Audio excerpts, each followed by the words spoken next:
What's up, everybody? This is the Slickster, the Silver Fox Entertainment. This is Life in the Blues, and I'm going to give you guys chapter 5 and 6. Life in the Blues, Blue Moon. Good luck, D. Alright. Chapter 5, Rude Awakening. After small talking with a few dudes in the pod and finding out what they were in for, I quickly realized I wasn't in Kansas anymore. I was surrounded by society would deem as very, very violent people. My pod mates were locked up from anything from simple assault all the way up to murder, and we were definitely dressed in orange jumpsuits for a reason. Supermax was no laughing matter. Supper consisted of processed fish patty, macaroni and cheese, sandy greens, and a cupcake. It wasn't one of Mama's home-cooked meals, but it wasn't bad, better than what they were giving me down in that holding hell. When I finished eating, I retired to my room. Sound formal, huh? Oh, I meant my closet. A closet-sized 6x9 concrete box equipped with 2 racks, not just one. One was steel and was bolted to the floor. The other was just a raised slab of concrete about a foot thick. Same sink and toilet combo that were in the holding hell. I made my bed and then I laid in it, physically and metamorphically. Laying there on my back, looking up at the ceiling, was a strange feeling. I had been in that other cell for over a week, but something about this cell was different, and I couldn't for the life of me figure out why.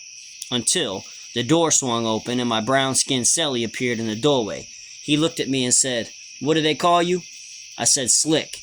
He said, "Well, Slick, I got a shit." I sat there for a second trying to figure out why he was telling me that he had to shit, and then it hit me. I'm in the bathroom. I couldn't get out of there quick enough. Smelling another man's shit has never and will never be on my bucket list. Dear reader, take a moment and really let that sink yourself in. Ask yourself, do I want to experience that? Hell no, you don't. So do you and your nose a favor and don't come here. A few minutes later, he came out and said, "Do not go in there," with his best Jim Carrey impersonation, which I thought was really, really funny. We all laughed in the pod. I waited about 15 minutes for the cell to air out, and then I went back in. I got into bed. I wasn't sleepy, but I just wanted time to relax for a few minutes before count time. The first thing I thought about was the guy I was being forced to live with. How can I trust a man that I don't know? When I was young, my mom would let me invite all my friends over for sleepovers, but this wasn't that. When I got my license, my friends and I used to go out camping. Camping really just consisted of a bunch of teenagers getting white boy wasted until they passed out, wherever they at. But this was not that either. When I got my own spot in Harwich, my bro Frizzle used to sleep over all the time. This wasn't that either. I don't know this dude and this dude don't know me. How the hell did I go from sleeping in my own house, sharing a down comforter with my girl and my dog Slick, to sleeping in a cell with a stranger? I cannot explain it, but I went to sleep. No matter how much time passes, I will never forget the feeling I had when I woke up in that cell that next morning. I felt scared, lost, and alone, which didn't really make any sense considering the simple fact that there was a man sleeping less than 3 feet away from me. I thought about those lyrics from that Deborah Cox song, "Nobody's Supposed to Be Here," but I decided to tweak the words a little bit. How did I get here? I'm not supposed to be here. It rolled over in my head 2 or 3 times. Soon after that, I rolled over with the remnants of a smirk on my face, and I looked directly into a stranger's brown eyes. The smirk faded away instantly. No, "What's up, bro?" No, "Hey, Rich?" No, "Hey, Slick?" Just 2 complete strangers in a jail cell looking into each other's faces from 3 feet away. I exhaled sharply, rolled back over to face the wall, and pulled the white blanket up over my head, defeated. I guess Byers was right. Maybe I better get used to it. "Slick." My cellie's voice broke the eerie silence. "Yeah?" Annoyed. "It's fucked up, ain't it?" "What?" Sharply. "Waking up next to a stranger?" I almost broke my neck rolling back over. With a big old shit-eating grin on my face, I said, "Fuck yeah." We shared a well-needed laugh, and that moment broke the invisible tension, and we started talking. However, our conversations were short-lived because later that day, a CO showed up at the pod's front door and said, "De Silva, pack up." I thought I was going to get whiplash because I turned so fast and dashed towards my cell. I snatched the sheet off my bed, stuffed everything into my tote, said a quick goodbye to everyone, and made a beeline for the door. Everyone watching me leave, probably wishing they could go too. They must have bonded me out, I thought. Once I stepped out in the hall and the deputies said, Turn around and put your hands up on the wall." Why? You ain't gotta put chains on me if I'm getting bonded out. They exchanged sideways glances and started laughing at me. What's so funny? I demanded. You're not getting a bond. You shot at a cop. You're getting life. I didn't shoot at a... There was no use trying to explain to them. You're getting moved. Moved? Why? No answer. The move literally only took 20 strides. They popped the door to 3E and said cell 4 and pushed me inside. I was getting really tired of getting pushed around, so I spun on my heels. Wham! The door slammed in my face, an inch from my nose.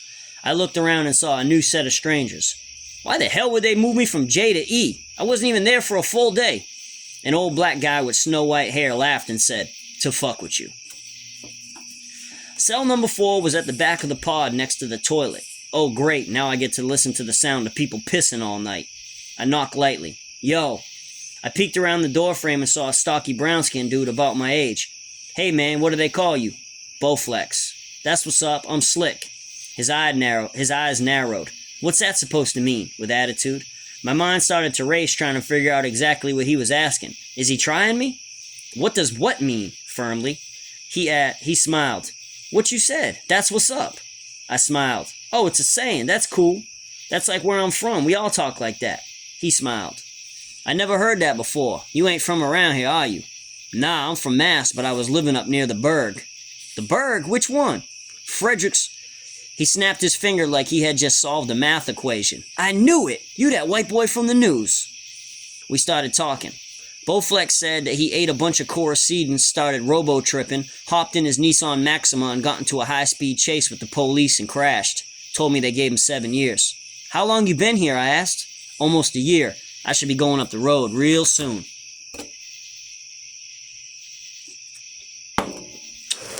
Chapter 6. La Familia. Even though every day in jail started and ended the same, Saturdays were different. Saturdays were special. Saturdays were visitation day. My family would drive nearly an hour each way to come and see me every other weekend faithfully. The COs would go pod to pod, rounding up everyone who was called for visits. We would all take the elevator. The COs would go take the elevator down to the first floor. Just imagine a whole gang of hardheads from different pods standing outside the visitation door waiting to see their families. It was chaos.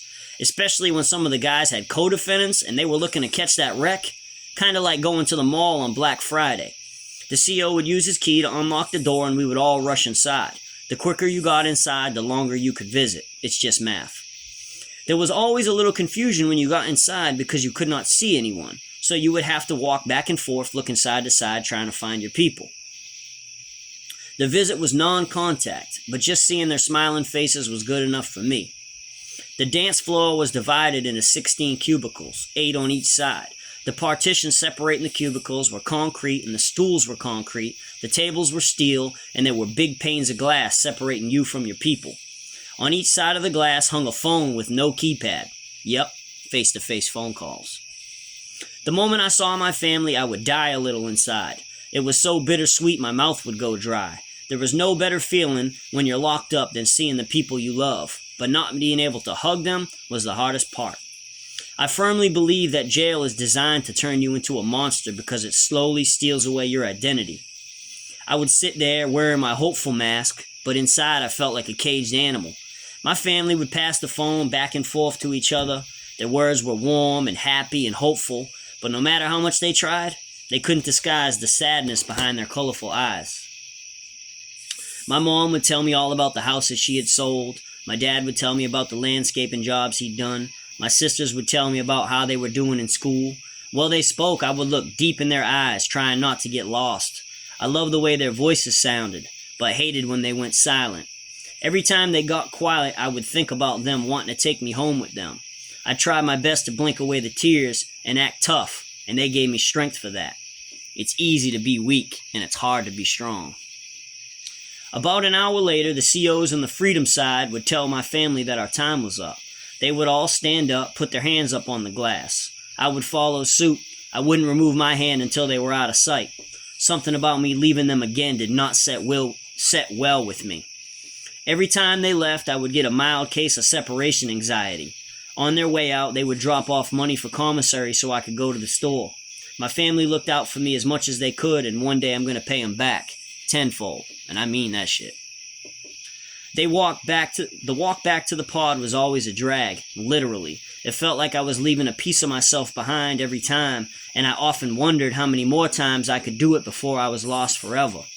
The hardest part of being locked away is not the time. It's the longing for love from family and friends. Jail is a cold, dark, angry, and dirty place, which might seem crazy considering the fact that you're constantly surrounded by people, but it's true. Note, if you love yourself and you love your family, do everybody a favor. Do not come here. Right around this point in my bid, it seemed like everyone I knew was writing me. My mom, dad, and sisters would write me these group letters. I always imagined them sitting around the kitchen table with different colored pens in their hands waiting their turn. Hearing my name get called out at mail call made me feel real good, but the thought of them sitting at the same table where they shared so many family meals drove me crazy. They told me that they were always holding the seat for me.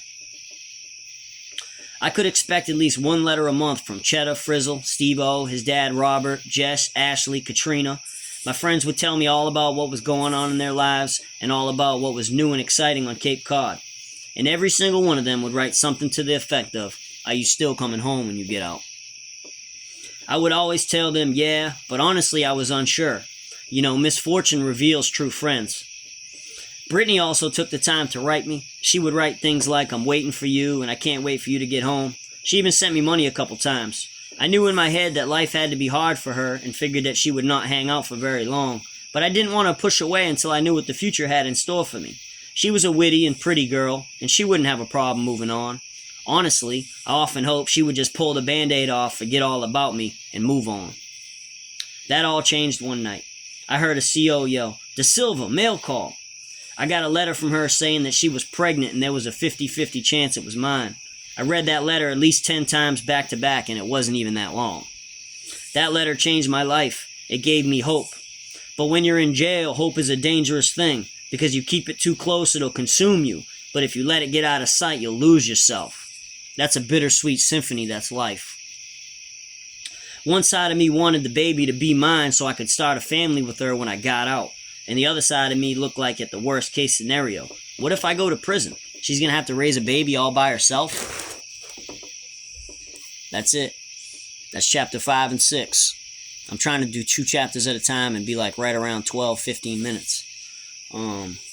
This is only page 20 and this thing goes to fucking 131, but some of it's the glossary, so it's going to take some time to catch this, but hopefully I can get everything together and, you know, make it so someone can like really just like sit and listen to it all at one time. I'm still working out the kinks though. You know, they got this YouTube and this TikTok and all this other shit. People keep telling me, yeah, man, you need to put it up there, put it up there. I don't even know how to load it up. I don't really know what I'm doing. I know that if I get on this gallery and hit this motherfucking button though, this jump records. So I'm gonna peel wheels for now. I hope everybody's enjoying my story. I'm gonna make sure I take this wine in the house because that's a whole nother project. We gotta keep that bitch warm. Y'all have a good night, man. Stay safe out there. And if you're drinking some of these, don't drive.